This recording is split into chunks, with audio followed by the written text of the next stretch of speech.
পুরো সারিবদ্ধভাবে সাজানো হয়েছে, আর কি সুন্দর দেখতে লাগছে চিন্তা করে পারবেন না। হ্যাঁ, সেই ফুলটা দেখুন, একবার ভিডিও করেছিলাম না, গ্রিন ফ্রেন্ডসেই শুধুমাত্র দেখা যায় সেইটা। এদিকে আছে লেবু, জাম, সেগুলো কিন্তু ফুলে ভর্তি, আর প্রত্যেকটা গাছ প্রাণবন্ত, সুন্দর করে সাজানো হয়েছে। আর একটা জায়গায় 2, 3, 4টে করেও গাছ দেওয়া হয়েছে। সবেদা গাছটা যেন মনে হয় এদিকের ওয়েদারের অনুযায়ী নাকি বলুন তো, প্রচুর সবেদা গাছ। পেয়ারা গাছও কিন্তু সেইভাবে ফলন দেখা মিলছে, খুব সুন্দর। অ্যাডেনিয়াম এত আছে, এত আনলিমিটেড বীজের গাছ তৈরি করা হয়েছে, দেখে ভালো লাগবে। আপনাদেরও গাছে কিন্তু বীজ হয়, চারা তৈরি করলে প্রচুর হবে। অন্যরকম ভাবে বনসাই তৈরি। নমস্কার বন্ধুরা, আমি সমর, আর আপনারা দেখছেন গ্রিন ফ্রেন্ডস।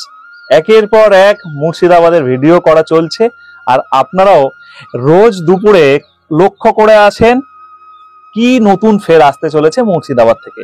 এই ভিডিও থেকে অনেক কিছু শেখার আছে, একটা ছাদকে কত সুন্দর করে সাজানো যায় সবকিছু দেখাবো এই ভিডিওতে। নমস্কার দাদা। নমস্কার। কতদিন বাগান করছেন? আমি 5-7 বছর এই বাগান। এর আগে ছিল অল্প কিছু করতাম, লকডাউনের পর থেকে আচ্ছা, সময়টা কাজে লাগানোর জন্য কি করব, ধীরে ধীরে ধীরে বাড়তে বাড়তে এই জায়গায় চলে এসেছে। যখন বেড়ে যায় কোনো কিছু, আর মনে হয় না কমানো যায় বলে। হ্যাঁ, একদম একদম কমানো যায় না, তাই না? একদম কমানো যায় না। আর চন্দ্রমল্লিকা কত বানিয়েছেন এবছর? এবছর আমার টব আছে 75টা। শুধু চন্দ্রমল্লিকা? শুধু চন্দ্রমল্লিকা। পম আছে 60টা টবে, আর 15টা টবে আছে স্নোবল। প্রথমে আপনার নাম আর আমরা কোন জায়গায় ভিডিও করছি? আমার নাম হচ্ছে মাহমুদ রায়হান। এটা মুর্শিদাবাদ জেলার বেলডাঙ্গার কাছে ভাদ্দা গ্রাম। আচ্ছা, অর্থাৎ মৌসুমীদের বাড়ির খুবই কাছে আমরা কিন্তু ভিডিও করছি। আর এখানেও প্রচুর ফল গাছ করা হচ্ছে। প্রথমে কি শুরু করেছিলেন ফুল দিয়ে? হ্যাঁ, প্রথমে ফুল দিয়ে শুরু করেছিলাম। আমার প্রথমে বাড়িতে অনেক খুব ছোটবেলা থেকে শীতের ফুল করতাম, তারপরে ধীরে ধীরে কিছু স্থায়ী ফুল, ফল, তারপর আস্তে আস্তে ক্যাকটাস, সাকুলেন্ট, বেড়ে যাচ্ছে দিন দিন একটু। এই পেয়ারা গাছটার বয়স কতদিন? এই পেয়ারা গাছটার বয়স হচ্ছে 7 বছর। 7 বছর? হ্যাঁ। এই টবে এসছে কতদিন? এই টবে এসেছে 3 বছর। 3 বছর? এই 3 বছর একটা টবেই আছে? এটাতেই আছে। আর সবেদা গাছটার বয়স? সবেদা গাছটার বয়স হচ্ছে 5 বছর। 5 বছর?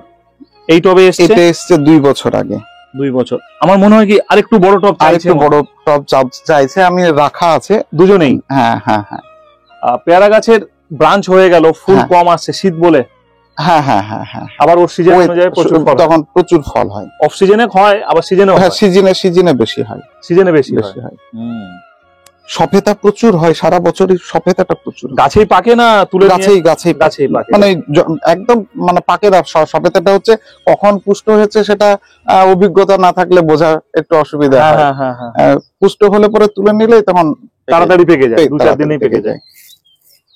এত অ্যাডেনিয়াম কেন বানালেন?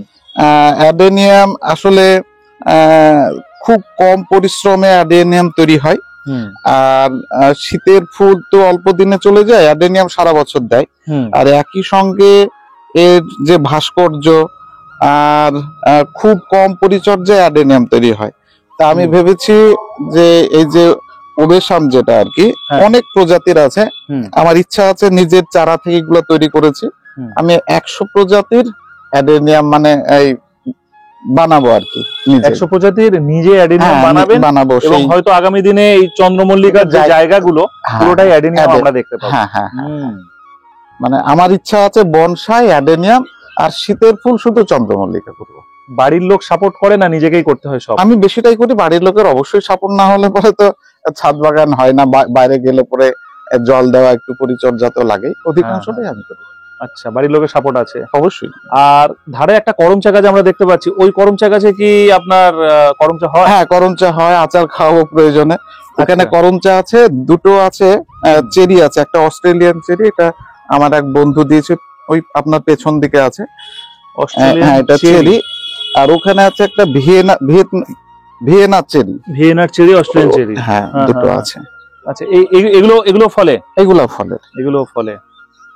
এমনি ধরুন ফল গাছের ক্ষেত্রে ওর যত্ন কি করেন? আমি যত্নটা বেশিরভাগটা ওই খোল পচা দিই, আর ওই 7 দিন অন্তর ওই বা 10 দিন অন্তর অল্প অল্প পরিমাণে দিই।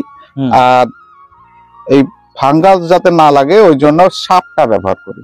সাপ ফাঙ্গিসাইড আর সেরকম কিছু না? না, সেরকম কিছু না। খুব যদি বেশি এই ওয়েদার খারাপের জন্য জাপ পোকা বা অন্যান্য পোকা আসে তখন অল্প পরিমাণে কীটনাশক ব্যবহার করি। একটা জাম গাছ আছে আমরা দেখতে পাচ্ছি। এই জাম গাছটা হচ্ছে সাদা জাম। সাদা জাম, একদম সাদা জাম, পুরো ভর্তি হয়ে যায়, ফলনও প্রচুর আসে। প্রচুর ফলন হয়। এই যে দেখছেন গোটা মুকুল আসছে। এমনি যখন ফুল আসে তখন কি কোনো ফাঙ্গিসাইড বা কোনো ভিটামিন ব্যবহার করি না আমি? ভিটামিন ব্যবহার করি না, এমনি নরমালি খুব সুন্দর হয়। এখানে কিছু আছে মৌসম্বি, একসঙ্গে 50টা পর্যন্ত ছিল গাছে আমার মুসাম্বি। এটা কি আমাদের Indian mosambi? Indian mosambi, local mosambi, লোকালটা। মিষ্টি তো খুব, প্রচুর মিষ্টি না? হ্যাঁ, মিষ্টি। আর এইটা আছে, এটাকে সুইট লেমন বলে। সুইট লেমন, হ্যাঁ, লম্বা লম্বা আছে।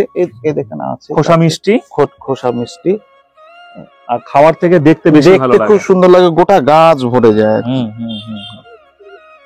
দারুন বাগান, দারুন, আনলিমিটেড সুন্দর একটা বাগান, শখের বাগান। আমার এই ছাদে প্রায় 70 রকমের গাছ আছে। প্রায় 70 ধরনের গাছ আছে। 70 রকমের গাছ আছে। যেহেতু আপনার প্রচুর অ্যাডেনিয়াম দেখতে পাচ্ছি, এগুলো কি বীজ থেকে তৈরি করা? বীজ থেকে নিজেই করেছে? নিজেই। এই ধরুন বীজ হয়েছে, এটা কিভাবে তুলবেন আর কবে তুলবেন আর কিভাবে চারা তৈরি করবেন? আচ্ছা, এই বীজটা ওই যখন পুষ্ট হয় তখন এটা ফেটে যায় আর তার তুলোর মতন এটা উঠতে থাকে। হ্যাঁ, তো ঠিক সেই সময়টায় ওটাকে উঠিয়ে নিই। উঠিয়ে নেওয়ার পর দুই দিকে একটা ভেজে, মানে তুলোগুলাকে সরিয়ে দিয়ে মাঝের যে অংশটা, সেটা ছোট ছোট বীজ আছে, দেখাবো আপনাকে। তারপরে সেটা বালির মধ্যে চারা দিতে হয়। আমার আছে, পুষ্ট হয়নি বলে আপনাকে দেখাবো। বালির মধ্যে আমি আবার চারা করেছিলাম, গোটা 5-7 বেরিয়েছে অক্সিজেনে। আচ্ছা আচ্ছা। আর এটা যখন করেছিলাম একদম টব ভর্তি হয়েছিল। হ্যাঁ, সেখান থেকে তৈরি করেছে। আবার এগুলো বেরোচ্ছে, কিছু বীজ কালেকশন করা, ওগুলো বালির মধ্যে বসিয়ে জল ছিটিয়ে দিলে হয়ে যায়। 8-10 দিনে চারা বেরিয়ে যায়? না, একটু সময় লাগে। একটু সময় লাগে। আপনাকে দেখাবো, চারা আছে, একটা ট্রেতে আছে। ঠিক আছে, আপনি একটা ট্রে নিয়ে আসুন। আচ্ছা, বেশ। আর আমরা কিছু ক্যাকটাস এই ফাঁকে কিন্তু দেখে নিই। ভীষণ সুন্দর ক্যাকটাস গুলো তৈরি করেছে, গ্রাফটিং করা আছে। আর এখানে একটা ব্রহ্মকমল গ্রাফটিং করা আছে, দাদা বললো, এই দেখুন। আর সেটাতে ফুলও চলে এসছে খুব সুন্দরভাবে, ছোট্ট। আর এগুলো কিন্তু খুব বড় বড় জায়গায় নয়, ছোট্ট ছোট্ট জায়গায় করা আছে, পুরো ভরে আছে জায়গাটা। শখের বাগান, আর সেই শখের বাগান কিন্তু ফুলে ফুলে যখন ভরে থাকবে আরো বেশি ভালো লাগবে। দাদা নিয়ে চলে এসছে। আর একদম গাছটা দেখুন, একদম খুব সুন্দর, কিন্তু ছোট্ট ছোট্ট ঘট ঘট হয়েছে। এটা কতদিনের? এটা 1 মাস 1.5 মাসের। 1 মাস 1.5 মাসের। আর এই বীজগুলো, তাই তো? বীজ আপনাকে দেখাচ্ছি, ঘরে আছে। না, হ্যাঁ, একদম। এইগুলোই তো বীজ। আর মোটামুটি এইরকম বালির মধ্যে দিয়ে বালিটা একটু চাপা দিতে হয়? হ্যাঁ, বালিটা একটু চাপা দিতে হয়। আর তারপরে জল ছিটিয়ে দিতে হয়। প্রথমে বালিটা অর্ধেকটা দিয়ে নিলাম, তারপরে এইগুলা বীজগুলাকে সুন্দর করে সাজিয়ে নেওয়ার পরে আবার একটু বালি দিয়ে দিতে হয়, চাপা দিয়ে দিলাম। তারপরে জল দিলে পরে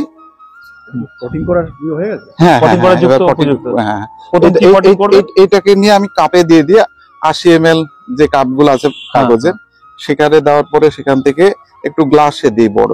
আচ্ছা, তারপর সেখান থেকে নিয়ে 2 ক্যারি, মোটামুটি 3টে স্টেপ করতে লাগে। স্টেপ করি, এটা নিয়ে 4টে স্টেপ। হ্যাঁ। দারুন দারুন। এই গাছটার কি নাম? এটার নাম স্পাইডার প্ল্যান্ট। একদমই মানে খুব বিনা অল্প যত্নে একদম ও চারিদিকে তৈরি হয়, সেখান থেকে বসানো। আচ্ছা, মানে অন্যান্য টবে ছড়িয়ে পড়ে সেখান থেকে বসানো হয়েছে। সেখান থেকে কোনো ঝামেলা নেই, কোনো কিছু নেই। গ্রিল দিয়ে ঘিরলেন, তাই তো?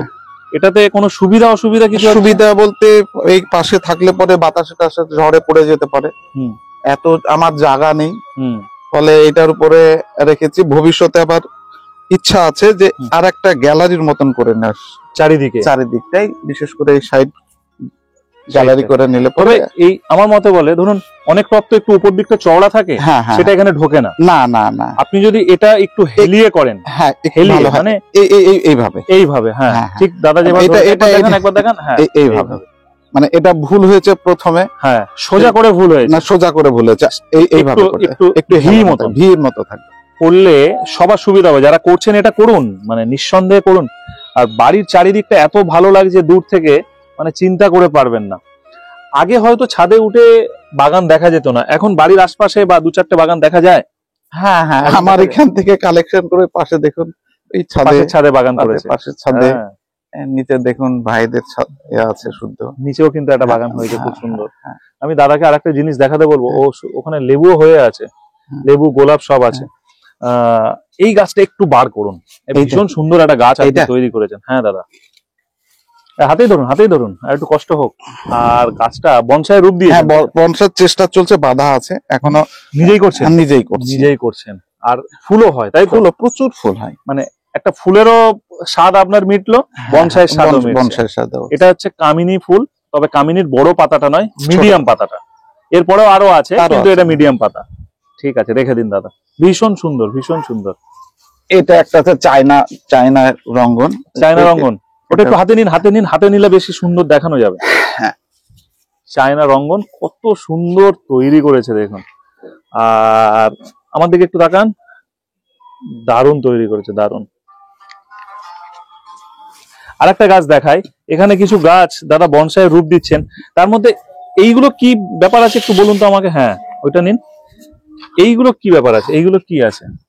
এইগুলা ওই যে পেপসি খাওয়ার জন্য যে পাইপ গুলা না, এই রুট গুলা যখন আসে, রুট গুলা নষ্ট হয়ে যায়। আচ্ছা, দাঁড়ান। এই যে সরু রুট গুলো নষ্ট হয়ে যায়। আচ্ছা, এটা দিলে পরে সেই প্রোটেকশনটা পায় আর কি। আচ্ছা দাঁড়ান, আমি এটার মধ্যে দিয়ে রেখেছেন তাই তো? হ্যাঁ হ্যাঁ হ্যাঁ। আচ্ছা, এটা এই রুটটা নিয়ে আপনি যদি এইভাবে ঢুকিয়ে রাখেন নিজের ইচ্ছা মতন, মানে কোথায় নিয়ে যাব, কোন সেট দিলে পরে সুবিধা হবে, তাহলে সেটা ভবিষ্যতে ভালো হয় আর কি। বাহ, দারুন। আবার এটা কেটে তুলে নিলেও হবে। আবার এটা কেটে তুলে, বাহ, দারুন দারুন দারুন। এটা নিজের হাতে তৈরি? নিজের হাতে তৈরি, ছোট থেকে, একদম ছোট থেকে। জামরুল গাছে ফলন হয় না? ফলন হয়। হ্যাঁ, এই জামরুলটা, অন্যান্য জামরুলটা সাধারণত সাদা হয়, এই জামরুলটা হচ্ছে আমার জামের কালারে। আমার জাম আর জামরুলটা একদম অপোজিট। আচ্ছা, জামটা হয় সাদা, জামের, আর এটা হয় আর কি জামের কালারে, ওই কালো টাইপের, মানে জামের যে রংটা হয় সেটা হয় জামরুলে। আচ্ছা, আর জামরুলে যে রংটা হয় সেটা হয় জামে। আমরা দেখিনি এরকম কোন সময়। আমি একবার পোস্ট দিয়েছিলাম, জাম ও জামরুল একসাথে একবার পোস্ট দিয়েছিলাম। আচ্ছা, ফেসবুকে পোস্ট দিয়েছিলেন দাদা। যাই হোক, ভীষণ সুন্দর। এগুলো কি পাখিদের জন্য ব্যবস্থা করা? হ্যাঁ, ওরা আসে, এসে সকালের দিকে খায়, আর ওই গাছের মধুটা খায় ওই গাছটা। আচ্ছা, আর এই গাছটা ফল খেতে আসে, ব্ল্যাকবেরি। ভীষণ সুন্দর এখানে। আচ্ছা, মোটামুটি দাদা সকালে কখন আসেন? আমি সকালের দিকে ওই 6টা-7টা থেকে 1-2 ঘন্টা যতটুকু পারি এই সময় দিই, তারপরে স্কুল আছে, বেরিয়ে যায়। স্কুল থেকে এসে বাকি সময়টায় সন্ধ্যা পর্যন্ত প্রায় কেটে যায়, এইভাবে সময় কাটছে। হ্যাঁ হ্যাঁ হ্যাঁ। কতটা খুশি আছেন বাগান নিয়ে? খুব খুশি, মানে আমি অন্য সময়টা যেখানে আড্ডা মেরে কাটি, সেই সময়টা আমার গাছের পিছনে ঘুরতে, মানে কাটাতে কাটাতে গাছের প্রতি একটা অন্য রকমের ভালোবাসা চলে এসেছে। যারা বাগান করে না, তাদের শুরু করতে গেলে একটু 2-4টে যদি টিপস দেন, যে যারা মনোবল পাচ্ছে না তারা কি করবে? তারা প্রথম সাধারণত কি হয়, যারা নতুন বাগানে, তারা শীতের ফুলটা বেশি তৈরি করে। তারপর ধীরে ধীরে যখন বোঝে আর কি, যে স্থায়ী ফুল বা সারা বছর ধরে কিছু বাগানের ফুল ভালো হয়, তখন ধীরে ধীরে তৈরি হয়ে যায়। আর যারা বাগান তৈরি করে বা নার্সারি আছে, তাদের কাছে একটু পরামর্শ নিলেই বাগান সুন্দর আছে। আর আরেকটা বড় কথা হচ্ছে, আমাদের যেহেতু হাতে মুঠোফোন বা মোবাইল আছে, ইউটিউবে গেলে পরেই পরিচর্যার সব খুঁটিনাটি সমস্ত কিছুই পাওয়া যায়। অসংখ্য ধন্যবাদ দাদাকে, এবং অসংখ্য ধন্যবাদ আপনাদের সকলকে। এতক্ষণ ধরে আপনারা ভিডিওটি দেখলেন, এবং আমরাও চেষ্টা করলাম সুন্দর কিছু পরামর্শ তুলে নেওয়ার, এবং যারা বাগান করছে তাদের মনের জোরটাও একদম দ্রুত গতিতে বাড়ানোর। ভালো থাকুন, সুস্থ থাকুন, আর সবসময় গ্রিন ফ্রেন্ডসের সাথে থাকুন।